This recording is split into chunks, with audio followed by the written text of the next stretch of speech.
सभिनि जे हथ में टच मोबाइल हूंदी, वात में पान हूंदा, वात बंद हूंदो ऐं टच मोबाइल ते कचारी वेठा कंदा। कचारी पहले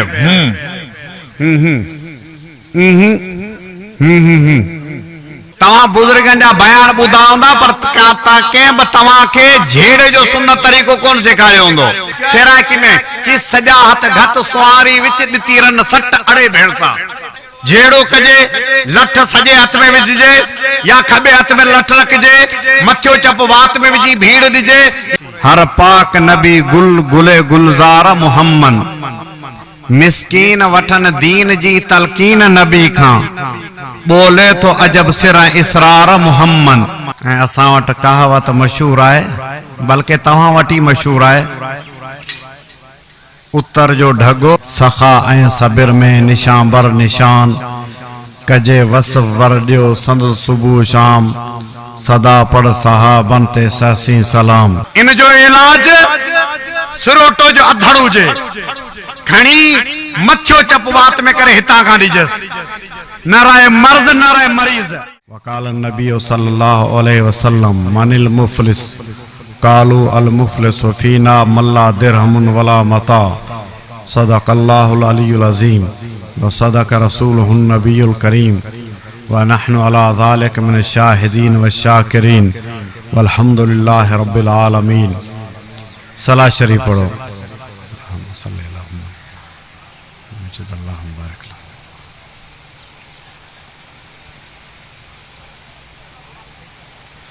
सिद्दक़दार सालार सादिक सिद्दीक, अबू बकर अकबर अताई अतीक, संदो पाक सरदार सोहरो शफीक, गोहर गार जो यार रासिक रफीक, नबी बाद नवाब अकमल इमाम, सदा पढ़ सहाबन ते सहसी सलाम। उमर जाम अल्लाम आलम उजार, अजो दीन अबरार आदिल अपार, मने अमर शरई मिठे मुख्तियार, कुठाई पुट पंहिंजो कढियाई न पार, फिक्र साण फुरकान नूरी निज़ाम, सदा पढ़ सहाबन ते सहसी सलाम। अपरशान उस्मान आकिल अफान, ज़िन्नूरैन ज़ाहिद ज़ईफ़न ज़मान, करामत करे जमा कई कुरान, सखा ऐं सबिर में निशान बर निशान, कजे वस वर ॾियो संद सुबह शाम, सदा पढ़ सहाबन ते सहसी सलाम। कहर शीह करार हैदर अली, मिठो मुर्तज़ा मोहतरम मुंजली, वञो जंहिं वली खां वठन वाट वली, इमामन जी अहमद भलाई भली, शहादत जो शाहन पितो जोप जाम, सदा पढ़ सहाबन ते सहसी सलाम। अल्लाह का दुआ है तो अल्लाह सही हिन महफिल के हिन कचहरी के कबूल फरमाए।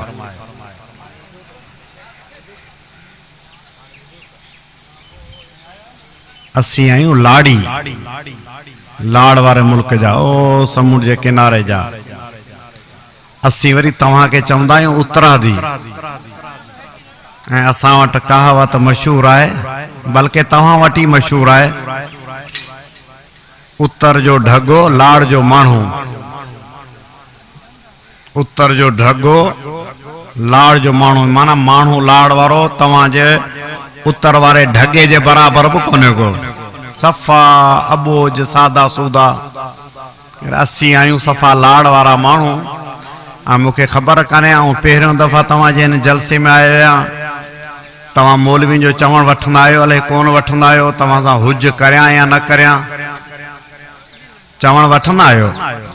हिकु दी विच में रसो हणी चयो अथनि, आयूं पाण हिक ॿिए खां छिडा वेठा, जेकॾहिं मुंहिंजो चवण वठो तव्हां थोरो अॻियां थी अचो त पोइ आऊं बि ईअं चवंदुसि त भाई उत्तरादी चएदार आहिनि, बेचया कोन्हे को, न त आऊं सॼी सिंध में वञी हालाणी वारनि जी गिला कंदुसि।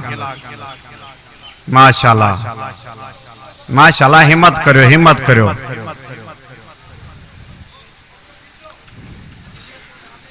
हिन चाचे के फिक्र है, मता उत्तरादिन जी गिला न करे लाड़ी मौलवी। माशाल्लाह कुछ न कुछ आमा समात थी वे हूं ना।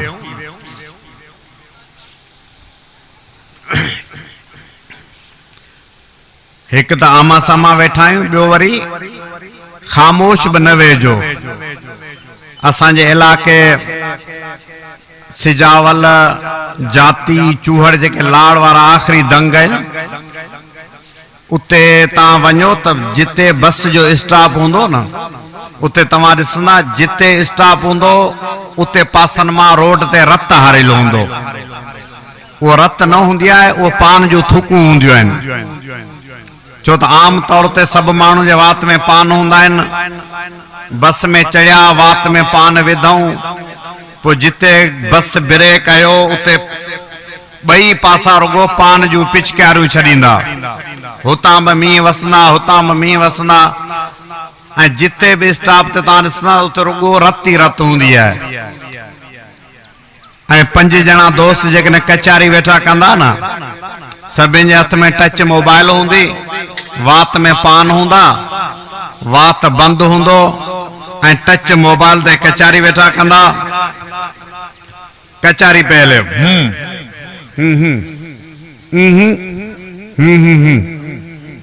हाँ 5 ॼणा कचारी पिया कनि, कचारी ईअं पई हले।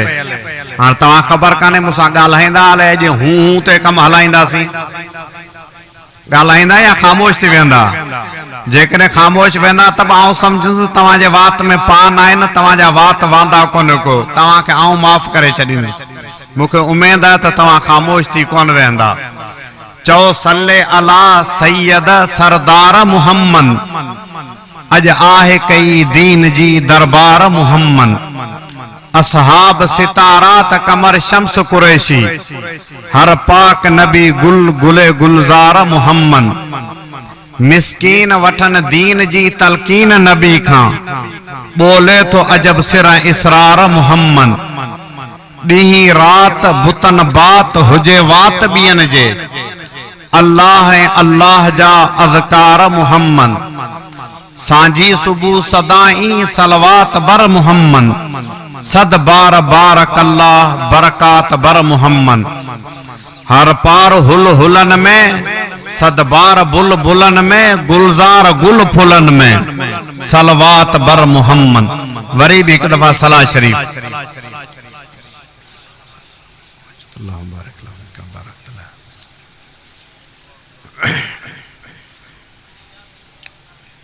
अल्लाह जी ज़ात दुनिया में 2 जमातन जो इंतखाब पान कयो आहे।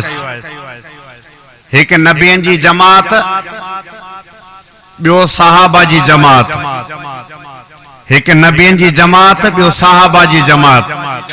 नबियन जो इंतखाब पान कयो अथसि त सहाबा जे जमात जो इंतखाब रब पान कयो आहे। इन करे नबी मासूम आहिनि, सहाबा महफूज आहिनि। थोरो तवज्जो कजो, नबी छा आहिनि? मासूम आहिनि, ऐं सहाबा छा आहिनि? महफूज आहिनि। नबी मासूम जो मतिलब त नबियन के गुनाह जी सोच भी कोन हूंदी आहे। नंढड़ो ॿार वेठो आहे न, इनके बि असीं चवंदा आहियूं इहो मासूम आहे। मासूम जो मतलब त गुनाह कंदो पर हिंजो गुनाह लेखबो कोन को। अबा नंढड़ो आहे, ॿार आहे, मासूम आहे, छॾियोसि। पर इहो ई मासूम ॿार मस्जिद मां जुती चोरी करे ईंदो आहे। इहो ई मासूम ॿार गाॾे तां गिदरा चोरी करे वठंदो आहे, पराए बाग मां अंब बि पटे ईंदो आहे, टमाटा बि पटे ईंदो आहे। कंहिंजी गाॾी बीठी आहे त उनखे कोके सां गाह को बि ॾेई छॾींदो। पोइ भले धणी जा 1.5 लाख रुपया न राह ख़ुदा न राह रसूल वञनि हलिया, पर अबा मासूम आहे, माना गुनाह कंदो आहे पर हिंजो गुनाह लेखबो कोन्हे। नबी मासूम आहे, हिंजो मतलब तो गुनाह, पर नबी के गुनाह जी समझ ऐं सोच भी कोन हूंदी आहे त गुनाह कीअं थींदो आहे। हिन करे त अल्लाह से असां के पैदा कयो है हिन मिट्टी मां, हिन पां वारी मिट्टी कारे कलर मां, धूड़ मां, ऐं अल्लाह नबियन के पैदा कयो है जन्नत जी मिट्टी मां। जन्नत जी मिट्टी में गुनाह कोने, न कूड़, न ठगी, न धोखेबाजी। जन्नत जी मिट्टी पाकन पाक है। इन करे नबी गुनाह कंदई कोन को, गुनाह जी समझ सोच भी उनके कोन होंदी है। असी जेकॾहिं गुनाह नथा करियूं त असांखे तव्हां जो डप आहे, तव्हां गुनाह नथा करियो त तव्हांखे ॿिए जो डप आहे, मथां उहो ॾिसी न वठे। असी इन करे गुनाह कोन कंदा आहियूं, असी गुनाह जा शौक़ीन आहियूं, छो त हिन मिट्टी मां पैदा थिया आहियूं। इन मिट्टी में रुगो धूड़ ऐं मिट्टी आहे, इन करे असां में गंदगी अंदर जे अंदर पियल आहे। नबियन के जेकॾहिं आज़ाद छजे जी वणे थी करियो त नबी खुद ब खुद जो को कम कंदा वो नेकी जो कंदा। असां के जेकॾहिं आज़ाद छजे, कोई का तव्हां के रुकावट काने, जी वणे थी करो, असी खुद ब खुद जो को गुनाह कंदासी, वो गुनाह जो को कम कंदासी, वो गुनाह जो कम कंदासी, छो त असां जी तबियत के अंदर गुनाह पिल है। नबी जी तबियत के अंदर जन्नती मिट्टी है, इन करे जन्नत वारी मिट्टी में गुनाह जो मादो ही अल्लाह से कौन रखियो है।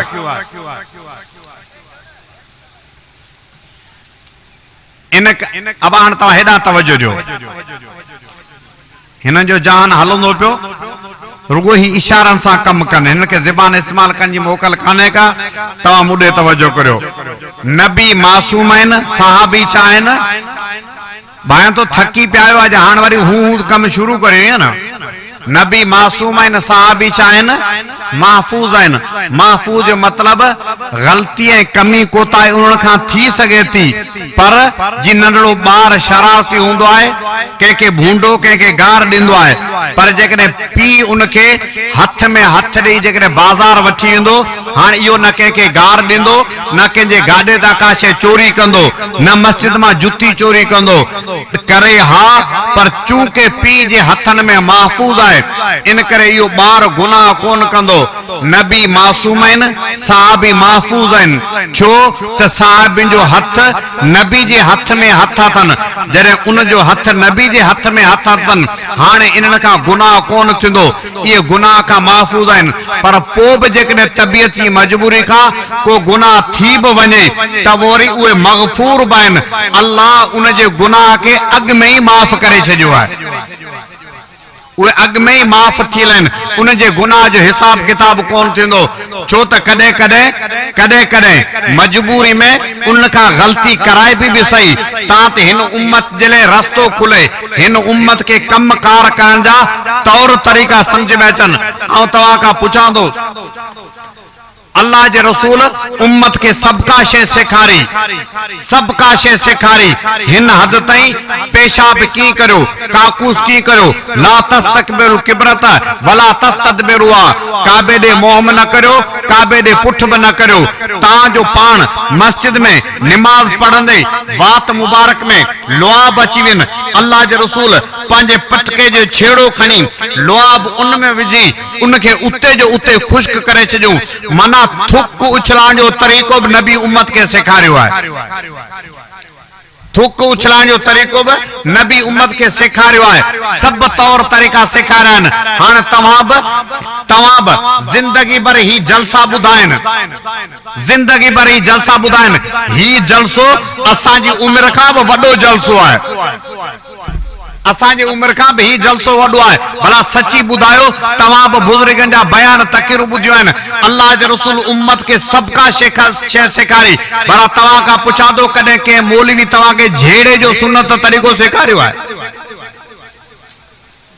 तबलीग जमात वारा हलन पिया, उहे बि राजन भागन में वीचारा धिका पिया खाइन। भला कॾहिं के बुजुर्ग तव्हांखे झेड़े जो सुन्नत तरीक़ो, भला तव्हां खां पुछां थो, छा झेड़ा कोन थींदा आहिनि छा? तव्हांजे इलाके वारा माण्हू तो झेड़नि जा शौक़ीन आहिनि, पराए झेड़े में ख़ैर सलाम ऐं चाराना उनजो हिस्सो हूंदो आहे।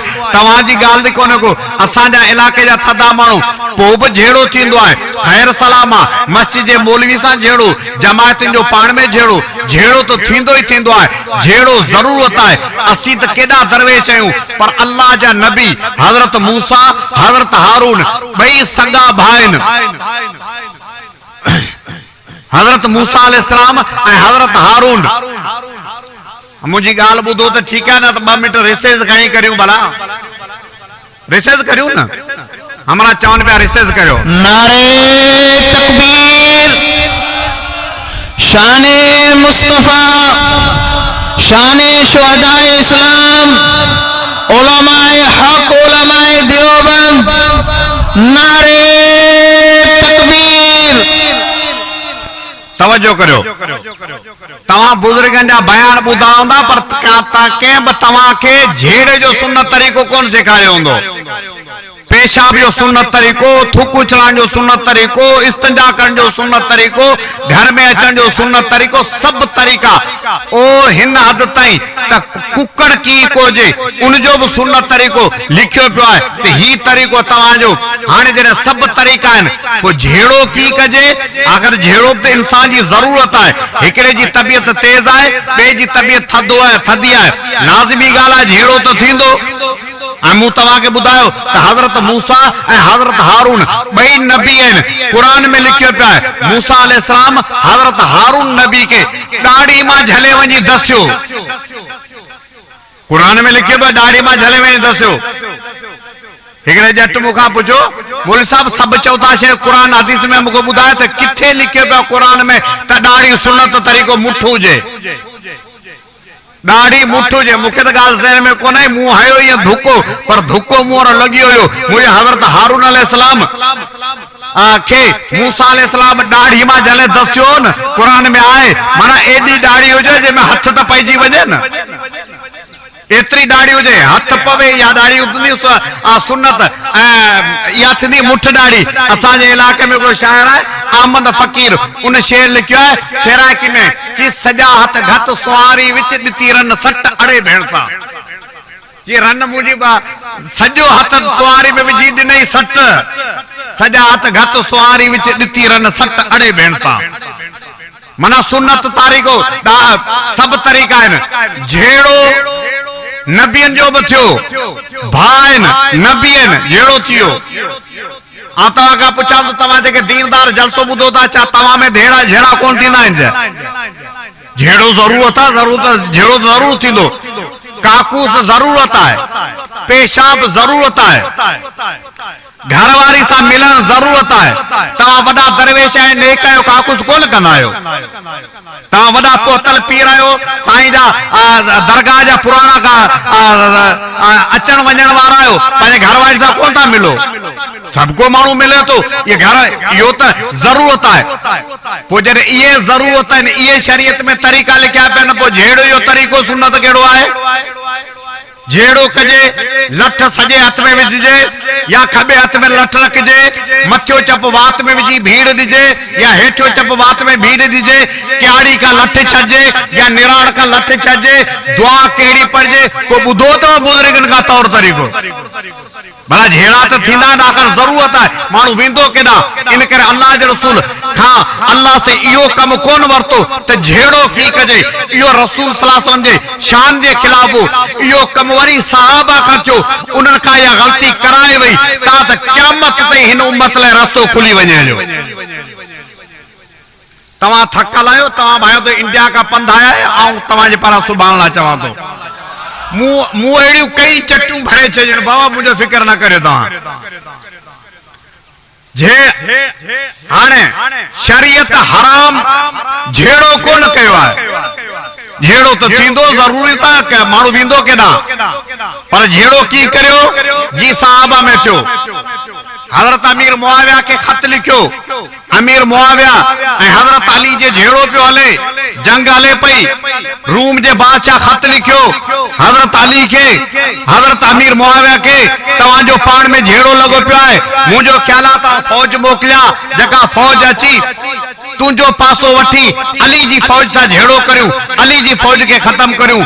अमीर मुआविया जवाब लिखियो आहे, अमीर मुआविया जवाब लिखियो आहे, चई ऐ रूमी कुत्ता खबरदार मता अली जी फौज तरफ मेरी अख सां ॾिठो अथई, खबरदार मता अली जी फौज तरफ कदम वधायो अथई। अली जी फौज मां तीर निकिरी जेको तुंहिंजे गले मां आरो पार थींदो, इहो पहिरियों तीर अमीर मुआविया जो हूंदो। झेड़ो हले पियो, पर शरीयत चवे थी तो दिल में हसद ऐं बुग़्ज़ हराम है। दिल में हसद बुग़्ज़ इहो हराम है। छो हराम है? हिन करे तो मूं सवेरे तव्हांखे ॿुधायो, अल्लाह से नबियन के किथां पैदा कयो आहे?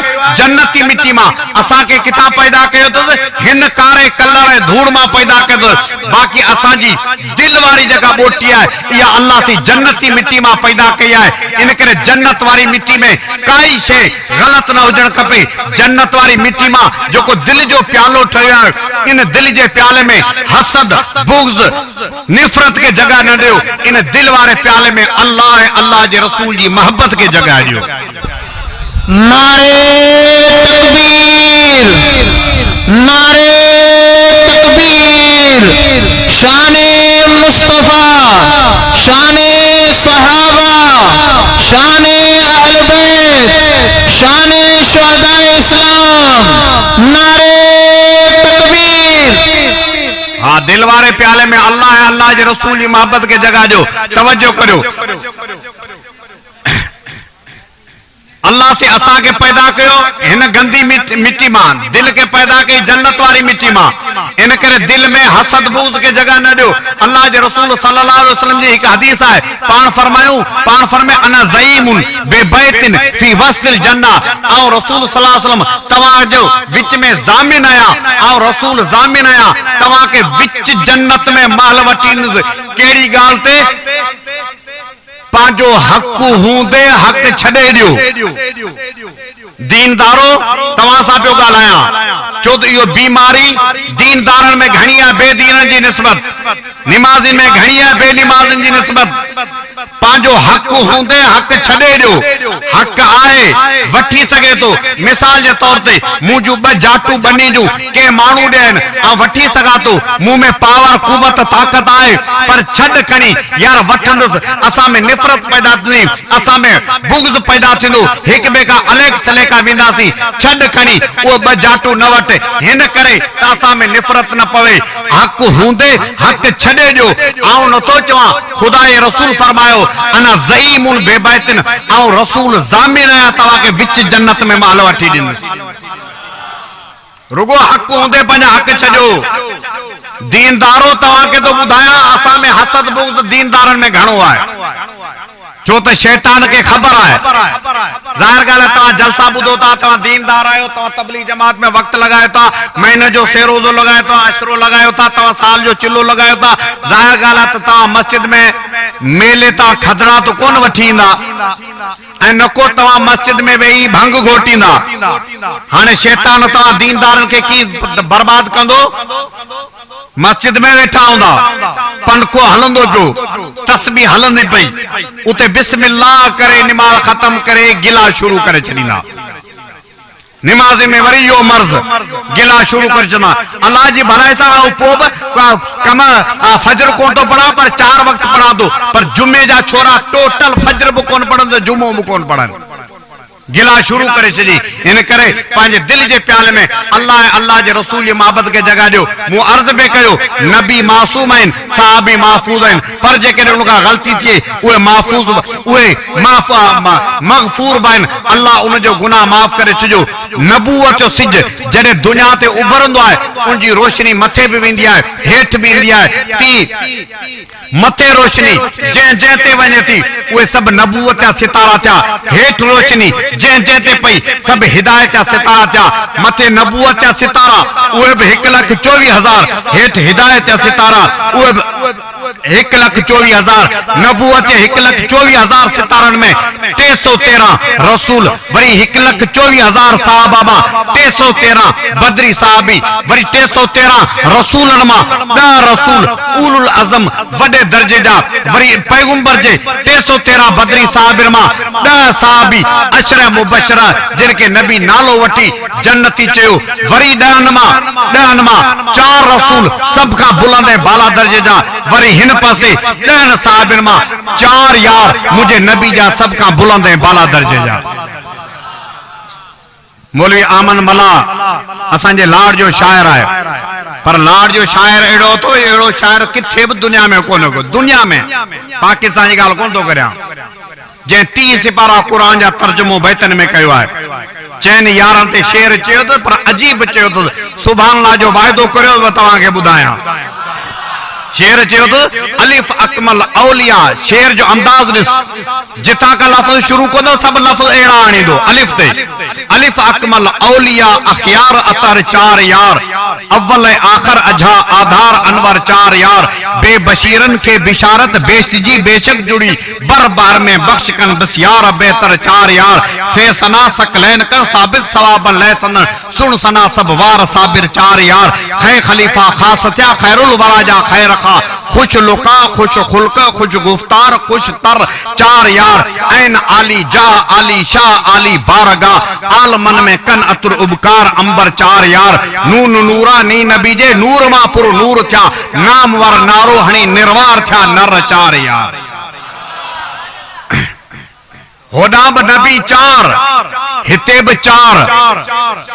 चार यार ए जका तौर तरीको हर नबी जे मुकाबले में हेठ साहबी हुते ब मथे घणा आहिनि 1 लख ॻाल्हाईंदा 1 लख हेठ ब घणा 1 लख 24,000 1 लख 24,000 ऐं जका तबियत तौर तरीको हजरत इब्राहिम अलैहिस्सलाम जो उहा साॻी तौर तबियत अल्लाह से हजरत अबू बकर सिद्दीक के नसीब कई इब्राहिम अलैहिस्सलाम कुरान फरमायो इन्नहु कान सिद्दीकन नबिया इन्नहु कान सिद्दीकन नबिया इब्राहिम नबी बो इब्राहिम सिद्दीक बो ऐं अबू बकर के कुरान फरमाए वल्लज़ी जा बिस्सिद्क़ि व सद्दक़ बिही अबू बकर ब सिद्दीक इब्राहिम अलैहिस्सलाम अल्लाह जो खलील हेडा तवज्जो करो इब्राहिम अलैहिस्सलाम अल्लाह जो खलील अबू बकर के बारे में मुझे साईं फरमायो लौ कुंतु मुत्तखिदन खलीला लत्तखज़तु अबा बकर खलीला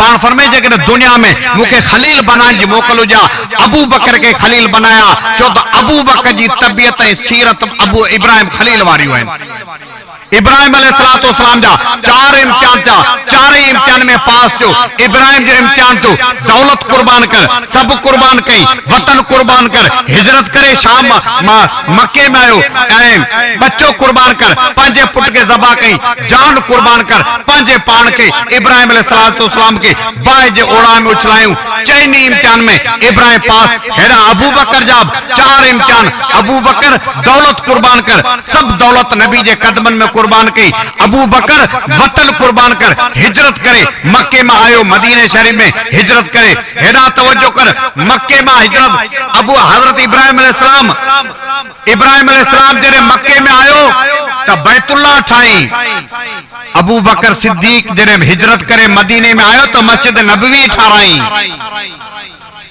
इब्राहिम अलैहिस्सलाम जा 4 इम्तिहान अबू बकर बच्चा कुर्बान कर पांजी नियाणी जो निकाह अल्लाह जे रसूल सा कराई चौथे नंबर ते अबू बकर जान कुर्बान कर पांजे पान के अल्लाह जे रसूल सा गड गार में वठी वियो होडा इब्राहिम नार में अबू बकर गार में नार जो जिक्र बो कुरान में त गार जो जिक्र ब किथे गजी चौ किथे नबियन जी में जो को मकाम अल्लाह सही हजरत मूसा के नसीब कयो हिन उम्मत में यो मकाम अल्लाह हजरत उमर के नसीब कयो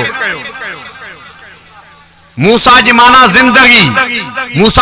जिंदगी वारो मूसा जी माना छा जिंदगी ॻाल्हाईंदा या हूं ते कम हले मूसा जी माना छा जिंदगी वारो ऐं उमर जी माना ही जिंदगी अब तमाम जेके बैठा हो कंहिंजी 40 साल होंगी कंहिंजी 50 साल होंगी कंहिंजी 100 साल उम्र होंगी उमर जी माना ही चाहे जिंदगी मूसा जी माना जिंदगी वारो मौलाना अब्दुल शकूर दीनपुरी रहमतुल्लाह अलैह फरमाइंदो उमर जे ऐन में अली है उमर जे मीम में मुहम्मद है उमर जी राह में रब है उमर आए तो सब है उमर खत्म तो मौत है हजरत मूसा अलैहिस्सलाम जलाली हजरत उमर बचाओ गालायो त गालायो उमर बचाओ जलाली मूसा जे हाथ में लठ उमर जे हाथ में दुर्रो मूसा लठ ही दरिया के 12 रास्ता निकता उमर चिट्ठी लिखी दरिया के दरिया वाण शुरू थी वियो ऐं मूसा कलीम मूसा चाहे कलीम जी मना जो खुदा से हम कलाम थे मुझे साईं फरमायो क़यामत चली पान फरमायो हर उम्मत में मुझे साईं फरमाए हर उम्मत में एक मुलम होंदो है। साहबा फरमाए मुलम के चेबो है? पान फरमाए जिंजी ज़बान ते अल्लाह जो मलाइका लाए। हर उम्मत में एक मुलम होंदो है। मुझी उम्मत में मुलम उमर है। उमर जी ज़बान ते अल्लाह जो मलाइका ॻाल्हाईंदो है। इन करे उमर गाल करे जिब्राइल वही खणी पहुंचे। फजर नमाज पढ़ी वेठा था जमात सां गॾु। हज़रत उमर तो चवे साईं के साईं साईं औरतन के चओ मायन के चओ ये मस्जिद में ना अचन। असांजे कचारिन में उतागन में महफिलन में घरन ते बनिन बारन ते न थियूं अचन त पोइ मस्जिद में नमाज ते ना अचन। अचन थियूं पोइ मुनाफिक इशारा कंदा ओ या जगह साए कपड़े वारी अचे पइन या फिलाणे जी ज़ाल ते या जगह डिघे कद वारी आहिनि या फिलाणे जी ज़ाल ते इशारा कंदा।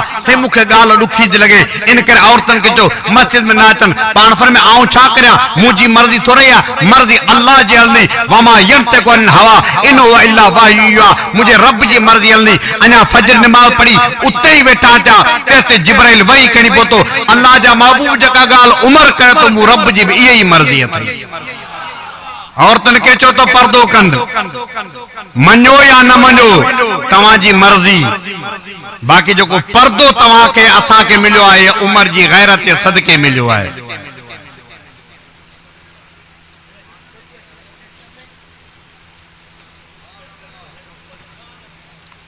यका सुता पे आयो हाने कम दे उठायो। असी मौलवी टोटी पर तवा असांजा बाबा निकता आयो। नारे तकबीर नारे तकबीर। शाने शुहदा इस्लाम शाने सैयदना हजरत उमर फारूक। नारे तकबीर। तवज्जो करो। हजरत उमर फारूक जलाली मूसाब जलाली नबी जी सफ में जो को मकाम अल्लाह दाऊद नबी के दिनो हिन उम्मत में यो मकाम अल्लाह हजरत उस्मान के दिनो। हजरत दाऊद हयादार उस्मान बचाओ चो हयादार हो। हजरत दाऊद अलैहिस्सलाम जने तिलावत कंदो उड़ा मदल पखी बि वेही ॿुधंदा त वांदल पानी में बीह रहंदो। एडो दाऊद आवाज में मिठास हो।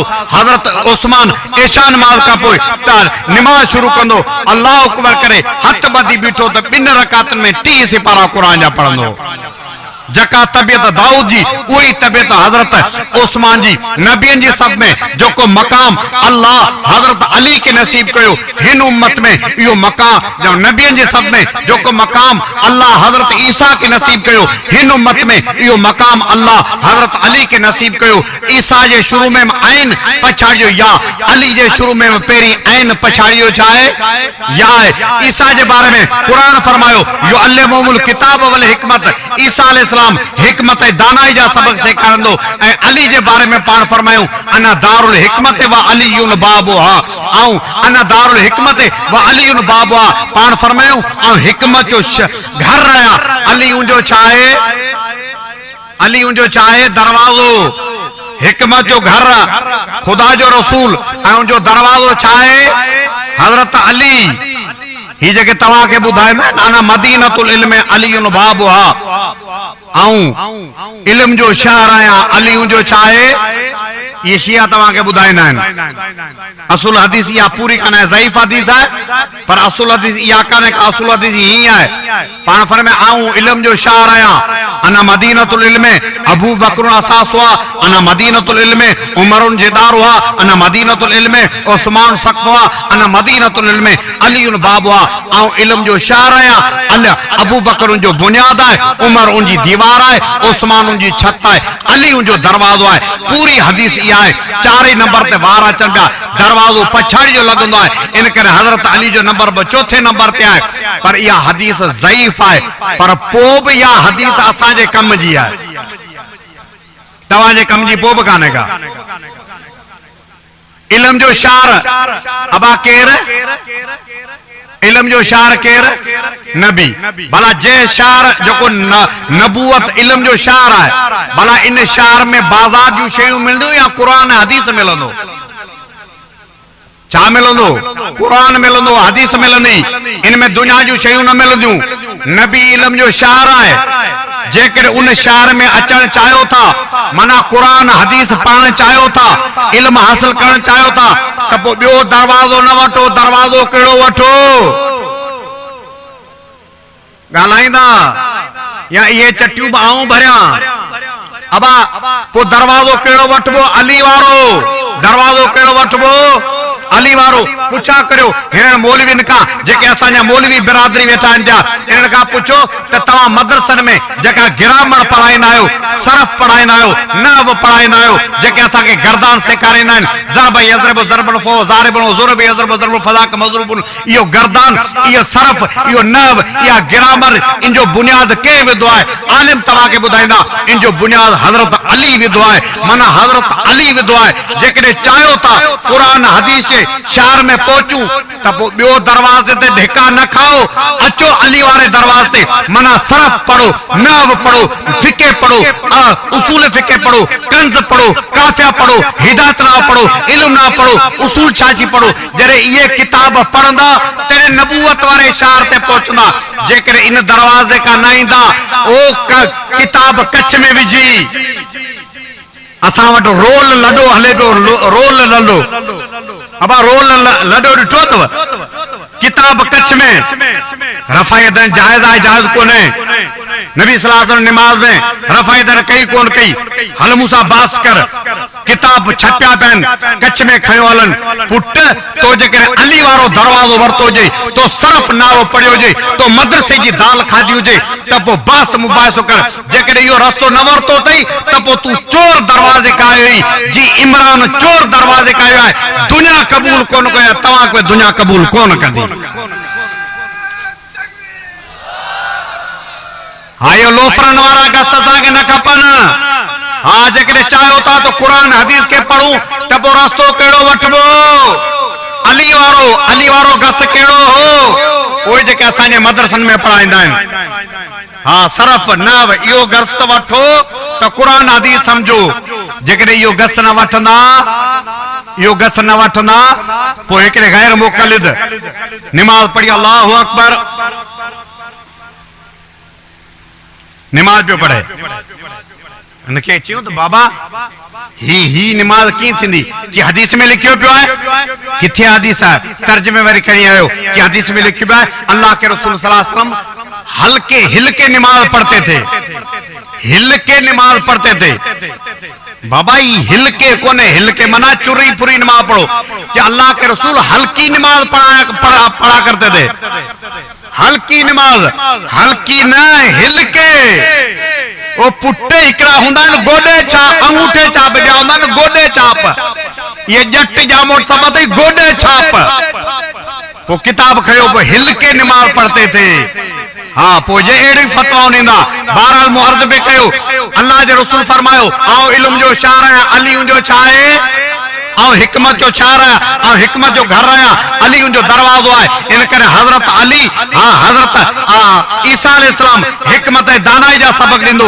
हजरत अली हिकमत दानाई जा सबक दिंदो हजरत अली के अल्लाह जे रसूल फरमायो वा अक़ज़ाम अली तमाम में जेकॾहिं इख्तिलाफ थी पवे ओ बे दर ते धिका न खाइजो अली जे दरवाज़े ते अचो अली का फैसलो कराइजो छो त अली के मुझे नबी जी दुआ हुई अली फैसलन जो वडो माहिरो काबिलो यमन जे तरफ अल्लाह जे रसूल हजरत अली के मोकिलियो अली तू वन उते फैसला कर हजरत अली अल्लाह जे रसूल का पूछो साईं औ की फैसला करया फजरब बेयदी अला सदरी अल्लाह जे रसूल सल्लल्लाहु अलैहि वसल्लम मुझे छाती ते ही धक कयो कि अली जने फैसलो करण में त बिनी धुरिन जी गाल बुधजे एक जी गाल न बुधजे मता गलत फैसलो करी हजरत अली फरमायो नबी जने छाती ते धक कयो मुझे अग्या फैसला ये जाहिर चिट्टा थी जी सिज रोशन चिट्टो है नारे तकबीर शाने सहाबा शाने हैदर कर्रार हेरा तवज्जो करो अली जे फैसलो पहले नंबर ते अली जो फैसलो छो त अली फैसलन जो वडो माहिरो अल्लाह जे रसूल दुनिया छडी पहले नंबर ते मसलो थियो त हाने खलीफो के को कजे चाचा रज़ाकार पहले नंबर ते फैसलो थियो त खलीफो के कजे सभिनी गजी फैसलो कयो त अबू बकर के चो तू खलीफो थी हजरत अबू बकर चयो आऊं पोड़ो मुरसा मुखा कम कोन थिंदो खिलाफत बे के ॾियो खिलाफत बे के ॾियो हजरत अबू बकर कावड़जी वियो जो घर हाने अबू बकर के केर परचाए हजरत अली के चो तुंजी गाल मंजदो बे केंजी कोन मंजदो हजरत अबू बकर आयो हजरत अली आयो अबू बकर जे दरवाजे अबू बकर के चई अल्लाह जे रसूल मुके चयो वा अक़ज़ाउम अली इख्तिलाफ के फैसलो अली का कराइजो जी बिल्कुल ये अल्लाह जे रसूल जी हदीस है जी जडे आज उम्मत में इख्तिलाफ जो खलीफो केर थे आऊं अली तो फैसलो करया अबू बकर तू खलीफो थी अबू बकर के खलीफे बनने में पहलो फैसलो हजरत अली जो था हजरत अली जो फैसलो है उमर के जमाने में फैसलो केर कंदो अली उमर के जमाने में फैसला केर कंदो गजी बुधायो हजरत अली फैसले जो मायरो एकड़ो मानू आयो बे मानू वट पैसन की बोरी खणी अबाई पैसन की बोरी थे काबू कजे मुझा बार नंढड़ा आहिनि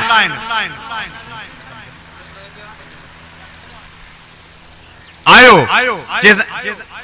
बोरी पैसन की खणी जी मुझी बोरी पैसन की काबू कर मुझा बार नंढड़ा आहिनि जडे वड्डा थियन पो जोको तोके वणे सो मुझे पुटन के जे बाकी तू खणजे 15-20 साल का पो छोकरा जवान थे उन्होंने बोरी आए खणी आयो जे बाबा तवाजी अमानत मूं वट पया मूं टको भी खयो कोन को पर तवाजे पी मुके चयो तो जोको तोके वणे सो मुझे पुटन के जे बाकी तू खणजे मुझो ख्याल है तो पैसा आऊं तो खला ठलियूं बोरियूं तवा के तो दिया एड़ा मुसलमान उन जमाने में हुआ फैसलो फिरी आयो हजरत अली वट हजरत अली उनके घुरायो ची तू बाचे पैसा खणी जे छोकरा भी घुराई पैसा खणी आयो हजरत अली उनका पूछो तो मरूम छा चयो चे मरूम चयो तो जोको तोके वणे सो मुझे पुटन के जे बाकी तू खणे चे बो तुंजी मर्जी चाहे चे मुजी मर्जी आ त पैसा आऊं तो कणा ठलियूं बोरियूं छोकरन दिया तो कुछ तो वापस करया तो न हजरत अली फरमायो बोरी मां पैसा कढ बोरी मां पैसा कढी हिन जगह ते रखी ठलियूं बोरियूं हिन पास रखी अबा गाल बुधो पिया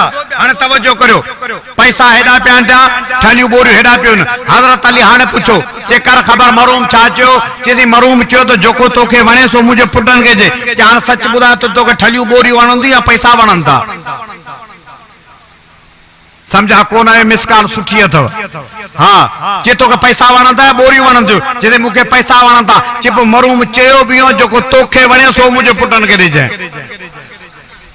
जोको तोखे वणे सो मुझे पुटन के बाकी तू कने इन करे पैसा तोखे वणंदा दे छोकरन के बाकी ठलियूं बोरियूं खणी वणी खरण ता न पिन दानाई दिसो हजरत अली वने पियो एकड़ी माई आई हजरत अली के जैसे मुझो फैसलो करे पो वणो अमा फैसलो केड़ो है जैसे ही फैसलो ही है तो जो कोई अदालतन में काजी विहारन जज विहारन जेके अजी जी जुबान में चऊं फैसलन ले जेके तो आलिम मौलवी विहारन ये मौलविन मूसा जुल्म कया है जे अमा केड़ो जुल्म कया है जे मुझो भा मरी वयो 600 रुपया मिलकत चदी मुझे भा जी मिलकत मा 600 रुपया मा मुखे मौलविन 1 रुपयो ॾियारियो है जो तो मौलविन ते कावड़ सौली हुंदी है ना आ दोस्तन के चवंदो आ जेके घर में बे दवा बोर घुरण ते बुज्जो मिलंदो है वो भी कावड़ मौलविन ते कंदो है जेके बे दवा बोर घुरण ते बुज्जो मिलंदो है उहे भी मौलवी हिते जो ना हमादुल्ला शाह ना डायरेक्ट मौलाना फजल रहमान इन जो इलाज सिरोटो जो अधड़ू जे खणी मच्छो चप वात में करे हिता का ॾिजस न रहे मर्ज न रहे मरीज हाँ इन जो इलाज ही लानत जो हजरत अली फरमायो अम्मा 600 रुपए मां तो के रुपयो मिलो है पढ़ा कड़ा दोस्त तोरो तवज्जो कन जैसे 600 रुपए मां मुके रुपयो मिलो मुदा जुल्म थियो है हजरत अली नो को मानू मोकलियो अबा वने फिराने के चो तो घरा पूछिया जे माई सच दी गालाए कूड़ दी गालाए ना ना उते बैठो घोड़े ते माई का पे पूछे अम्मा 600 रुपए मां रुपयो तो के मिलो ची सी हां ची तुंजो भा मरी वियो जो उनजा उनजू बन्याणी हुई छा जैसे बन्याणी हुई अच्छा तुझे भा जी घरवारी बने हयाती है जैसे घरवारी हयाती है अच्छा तवाजी अम्मा बने हयाती है जैसे अम्मा हयाती है अच्छा तुझे भा जे वना का वो बाकी तुझा पोया 12 भाइन छा जैसे हां 12 भाइन 12 भारण में तू अकेली भेण आई जैसे हां अकेली भेण आया जे अम्मा मौलवी जो डोक न थिंदो ही तुझो 1 रुपयो दानाई तो ॾिसो, दानाई सॼे घर जो नक्शो ॿुधाई जिसे मूंखे सम्झायो तो सही। 600 रुपए मां भाउ जी मिल्कत मां रुपयो कि ॿ न्याणियूं हुयूं, ॿिनि न्याणियुनि खे 2 सुल्स मिलंदा, माना 200 हिकु खणंदी 200 ॿी खणंदी, 400 विया, बाक़ी घणा बचा? ॻाल्हाईंदा हलो त ॻाल्हि खे खुटाया पियो, बाक़ी 2 बचा। अच्छा, मां खे मिलंदो 6 पती, फले उम्मे सुदुस, मां खे सुदुस मिलंदो, 6 पती मिलंदी, 100 खयो अम्मा, बाक़ी घणो बचो? बाक़ी बचो 100 रुपया ऐं 8 पती ज़ाल के मिलंदी। 600 जी 8 पती त 75 रुपया, 75 रुपया उन खया, बाक़ी घणा बचा? गजी 25 जे अम्मा 25 रुपया बचा, 12 भार 1 भेनर, 2 रुपया भाउ खंदा, तुंहिंजो बचंदो रुपयो मौलविन जे कावड़ न कर अम्मा। दानाई ॾिसो, हज़रत अली वञे पियो निमाज़ से, हिकिड़ो हमरा मिलियुसि, चइसि मूंखे ॿुधाए त कहिड़ा जानवर बेदार ॾींदा आहिनि, कहिड़ा जानवर बचा ॾींदा आहिनि। हज़रत अली फरमायो निमाज़ पढ़ी पोइ ॿुधाए थो। चइसि मूंखे देरि थी वेंदी, मूंखे पहिरीं ॿुधायो। चई जंहिंजा कन ज़ाहिर आहिनि उहे बचा ॾींदा आहिनि, जंहिंजा कन लिकियल आहिनि उहे बेदार ॾींदा आहिनि। ॿी ॻण था निमाज़ पढ़ी अचां थो। बर वक्त जवाब, हजरत अली अबू बकर उमर उस्मान जे ज़माने में खलीफो, अबू बकर उमर उस्मान जे ज़माने में काज़ी हजरत अली हो। फैसला केर कंदो? गजी बुधायो फैसला केर कंदो? गाल खत्म पियो करियां, फैसला हजरत अली कंदो। हजरत अली ऐं दुनिया में दस्तूर है, एक हूंदी आहे इंसानिया, बी हूंदी आहे अदालत। अदालत पावर में हूंदी आहे, इंसानिया के पावर कोने। अबा भुट्टे के फांसी कंहिं ॾिनी? कंहिं ॾिनी? अदालत। बेडो ही फांसी ॾेई छॾियूं। नवाज शरीफ हुकूमत कंहिं ढाई? अदालत। यूसुफ रज़ा गिलानी हुकूमत कंहिं किराई? अदालत। तव्हां न पे चाहियो भुट्टो फांसी चढ़े, पर अदालत ॾेई छॾी। हाणे अदालत जो धंधो ॿियो कुछ भी कोने, रुगो का सुवाल सटे वारी रंड खणी अचो, अदालत तव्हांखे निकाह पढ़ी जायज़ करे ॾींदी। ऐं कोन थो चवां त इन धंधे के छा चइबो आहे, बाक़ी मिस कॉल में तव्हां समझी विया हूंदा, या कोन समझायो तो पोइ चओ तो फुल कॉल तव्हांखे ॾियां। समझी विया आहिनि? उहो विच वारो धंधो। बहरहाल अदालत के पावर है, ऐं मूंखे इन शहर जो तजुर्बो है। असांजे मातली शहर में ई फैसल अरब जो जज है न, इहो मातली जो है, इहो मातली जो जज है। जॾहिं बि इहो ईंदो आहे, हफ़्तो वेठो जे मातली मां लाइट कोन वेंदी। असीं जहिड़ो दुबई में वेठा आहियूं, लाइट कोन वेंदी। न तो उते असां वटि असांजो MPA साहब आहे वडेरो बशीर गुज़ारे वेलो, उनजो भाणे जो जैसा इलेक्शन में बिठुसि, उहो उते जो आहे। मीर गुलाम अली उते जो आहे। अदी तंज़ीला शीदण मातली जी, उहा बि असांजे पाड़े जी आहे। ये सभु उते जा आहिनि, पर वापडा वारा इन खां ज़ोर आहिनि। पर रुगो फैसल अरब अचे। एक दफ़ा आगे 2 रमज़ान अॻ में मई में रमज़ान आयो, मई जो महीनो हुजे, रमज़ान जो महीनो हुजे। खुदा जी कुदरत उन महीने में को निज़ाम नहीं गुज़ारे वेलो, फैसल अरब जी निज़ाम सां माइटी आहे। पोइ 3 ॾींहं फैसल अरब उते वेठो, लाइट कोन वई। माण्हू चवनि ख़ैर आहे लाइट वञे कोन थी, फैसल अरब वेठो आहे। 3 ॾींहं पूरा थिया, हू वियो। पोइ वरी उते माण्हुनि तबसरो कयो, अलाह करे हाणे करे ॿियो रईस प्यालो पीए, वरी को फैसल अरब अची हफ़्तो खान वेहे। मई जो महीनो तो रमजान जो सौलो गुजारियो, माना अदालत के पावर है।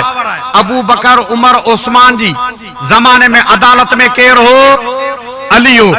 जने अदालत में अली हो, अबू बकर उमर उस्मान 3 इंसान में हुआ। पावर अदालत के हो। जने इन जी हुकूमत गलत हुई, आ पुछां तो पोइ अदालत छापे कयो? मिसकाल समझो था या फुल काल लिया? अदालत छापे कयो? मालूम क्यों जी 3 यारन जी हुकूमत सही थी। अली जी अदालत हक हुई, सच हुई, कोई इन जो इख्तिलाफ कोन हो। अब अली जा फैसला तव्हां मञीदा?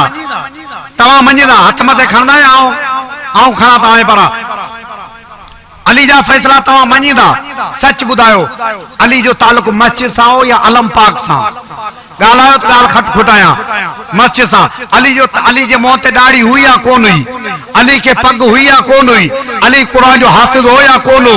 जॾहिं अली जा फैसला आया आहिनि त पोइ ॿिए दर ते धिका न खाओ, अचो मस्जिद सां ताल्लुक रखो, पंहिंजे मुंहं ते सुवारे रसूल सजायो, और पंहिंजे बच्चनि खे पाण बि कुरान जा हाफ़िज़ जो। पोइ आयो अली जा सच्चा ताबेदार मञण वारा। न त असीं चवंदासीं त तव्हां गिद्दी था करियो। अल्लाह खां दुआ जेके लफ़्ज़ चयमि, अल्लाह क़बूल फरमायो। अमाल